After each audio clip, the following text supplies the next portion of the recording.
अस्सलामुअलैकुम नाजरीन। वैसे तो आपको हम इस वीडियो में बहुत ही अहम खबरें बताएंगे, लेकिन सबसे पहले बात करते हैं चीफ जस्टिस काजी फाइज ईसा के बारे में। तो आपको बता दें कि सहाफियों को FIA नोटिस केस में मुतीला जान अगवा अबसार आलम पर हमले के मुकदमात में गैर तसल्ली बख्श कारकर्दगी पर चीफ जस्टिस काजी फाइज ईसा ने IG इस्लामाबाद पर शदीद बरहमी का इजहार किया। अटारनी जनरल को मुखातिब करते हुए उन्होंने कहा कि ये किस किस्म के IG हैं, इनको हटा देना चाहिए। किसी सहाफी को गोली मार दी जाती है, किसी के घर पर जाकर पिटाई की जाती है। IG साहब, आप आए क्यों हैं यहाँ? क्या आप अपना चेहरा दिखा रहे हैं? इसी तरह उन्होंने कहा कि हमने पूछा कि असद तूर पर हमला किसने किया, उसकी रिपोर्ट दो, और आपने असद तूर ही के खिलाफ पर्चा काट दिया। चीफ जस्टिस काजी फाइज ईसा ने FIA साइबर क्राइम विंग के एडिशनल DG को मुखातिब करके कहा, आपने ये मेहरबानी हम पर क्यों की कि हमारा नाम इस्तेमाल करके FIR काट दी। जो दफात असद तूर पर लगाई गई ये लगती ही नहीं, थोड़ी और भी दफात फेंक देते ना मुकदमे में। क्या हम ये हुक्म दे कि FIR उस FIA अहलकार के खिलाफ दर्ज की जाए जिसने हमें बदनाम किया? असद तौर पर जो दफात लगाई गई वो कैसे बनती है? क्या हमने सहाफियों के खिलाफ कोई शिकायत की थी? जजों का नाम लेकर आपने नोटिस भेज दिए, हमारा कंधा इस्तेमाल करके काम अपना निकाल रहे हैं।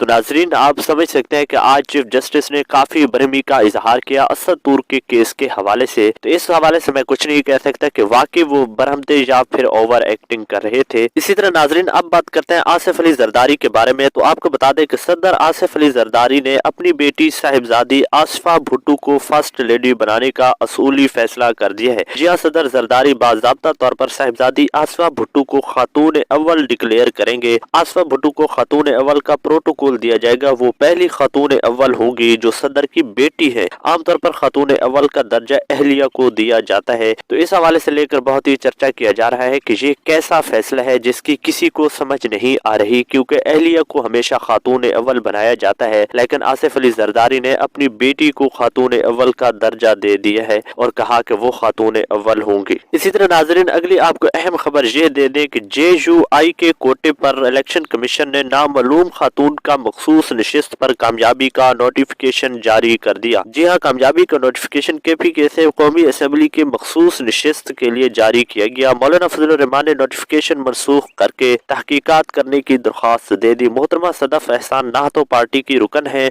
और ना ही उनका नाम JUI की फहरिस्त में है। दरख्वास्त ये थी सदफ एहसान का नोटिफिकेशन मनसूख करके मिस हिना बीबी की कामयाबी का नोटिफिकेशन जारी किया जाए। इसी तरह मौलाना फजलुर रहमान ने इस्तदा की कि मखसूस नशिस्त के लिए अजनबी खातून के नाम का नोटिफिकेशन जारी करने के मामले की तहकीकात करवाई जाए कि ये गलती है या मिली भगत। इसी तरह नाजरीन, अब बात करते हैं साइफर केस के हवाले से। तो आपको बता दें कि FIA के प्रोसिक्यूटर हामिद अली शाह ने इमरान खान और शाह महमूद कुरैशी की अपीलें काबिल समात होने पर एतराज उठा दिया। जी हाँ, इमरान खान और शाह महमूद कुरैशी की अपीलें काबिल समात ही नहीं, ऐसा कहा प्रोसिक्यूटर हामिद अली शाह ने। इसी तरह FIA प्रोसिक्यूटर ने दूसरा एतराज भी दाग दिया। पहला एतराज ये है कि इमरान खान और शाह महमूद कुरैशी की अपीलें काबिल समात ही नहीं। दूसरा एतराज ये है कि हाई कोर्ट का 2 रुकनी बेंच ये अपील नहीं सुन सकता, बल्कि ये सिंगल बेंच के पास लगनी चाहिए थी। इसी तरह बैरिस्टर सलमान सफदर ने दलील दिया कि कानून की ये दानिस्त नहीं हो सकती कि अपील को सुना ही नहीं जा सकता। तो नाजरीन, अभी तक इस केस की समाअत जारी है। जब इसका फैसला आ जाएगा तो आपको जरूर तफसील से बताएंगे। लेकिन अब आपको अगली न्यूज ये दे दें कि आज 19 रुकनी वफाकी काबीना ने हलफ उठा लिया। जी हाँ, वज़ीर आज़म शहबाज शरीफ की 19 रुकनी वफाकी काबीना ने हलफ उठा लिया। वफाकी वज़रा की तकरीब हलफ बर्दारी ईवान सदर में हुई, जिसमें सदर आसिफ अली जरदारी और वज़ीर आज़म शहबाज शरीफ भी मौजूद थे। सदर आसिफ अली जरदारी ने वफाकी काबीना से हलफ लिया। इसी तरह नाजरीन, अब बात करते हैं लतीफ खोसा के बारे में। तो आपको बता दें कि उन्होंने कहा कि दहशत गर्दों पर ना कानून इस्तेमाल होता है और ना ये पकड़ते हैं, क्योंकि रियासत खुद दहशत गर्द है। इसी तरह लतीफ खोसा ने कहा कि मैंने साद रफीक को कहा कि बहुत मेहरबानी कि तुमने अपनी असलियत दिखा दी और मैं तुम्हारे थाने में हूँ, अगरचा उसने फोन करके मुझे कहा कि खोसा साहब मेरा इससे कोई ताल्लुक नहीं है। इसी तरह आप बात करते हैं इद्दत निकाह केस के हवाले से। तो आपको बता दें कि वक्फा के बाद दोबारा समाअत शुरू होने पर खावर मानिका के वकील पेश न हुए, इसलिए समाअत 20 मार्च तक मुलतवी कर दी गई है। तो नाजरीन, सच्ची अहम और वो खबरें जो मीडिया आपको नहीं बताता, जानने के लिए हमारे चैनल को लाजमी सब्सक्राइब करें और इस वीडियो को भी लाइक कर दें।